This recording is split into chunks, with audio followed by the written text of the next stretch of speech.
What's up, guys?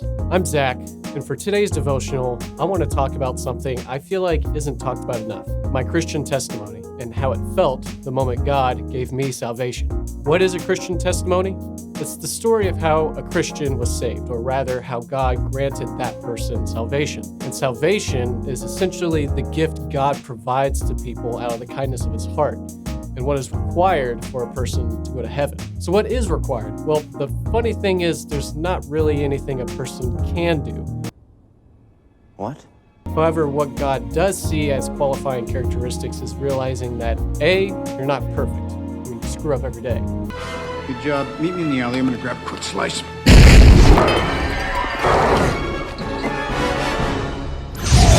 B, you believe Jesus Christ was real, that he's the Son of God, and that he died and came back to life 3 days later. They all adore him. They think he's a righteous dude. And C, you have a desire to change and make a more positive outlook in your life. So, coming to these three conclusions gets God's attention. At that point, the Holy Spirit enters your heart in a very real and spiritual experience.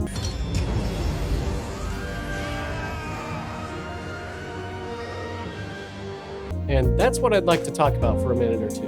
The Holy Spirit came to my heart when I was 7 years old. I remember very little of the specifics of what was going on that day, but I do recall being in my room and reading the Bible. The sacred Jedi text! Up until that day, I was just another kid with anger issues, going through the motions, and not really feeling any sense of purpose. However, all of that was about to change. I couldn't even tell you what I read in the Bible that day. I couldn't tell you why I was reading the Bible that day. I mean, maybe I was suddenly overcome with curiosity and decided to turn the pages for the first time. What I can tell you is what I experienced.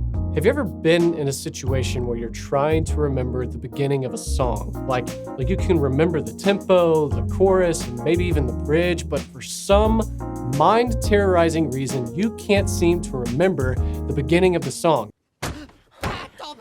Stop! It's right there at the tip of your tongue. The words are just begging to come fluttering out of your lips. Your brain feels like it's gonna explode if you don't figure it out within the minute, and frankly, you don't want the satisfaction of going to Google, so you gotta figure it out on your own, and then suddenly, it hits you. Light bulb goes off, and you remember. That moment of clarity when you figure everything out is almost exactly how I felt in that moment. Dang, I do something that has a negative effect on either myself or others at least once a day. I mean, sure, I'm a good person, but at least once a day? I'm 7 years old. That means I've done like a million bad things. And I knew I didn't want that for myself. I wanted to be a good person. And I realized that I couldn't be a good person unless I had a change of heart. And in that moment, without any kind of warning, I just burst into tears like any other 7-year-old would.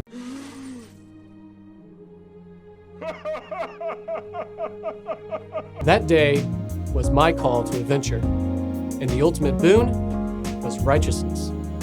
That was not the end of my spiritual journey, and by any rights, it was just getting started. Tune in next week for part 2, where I leave the threshold and enter the belly of the beast. See you next time.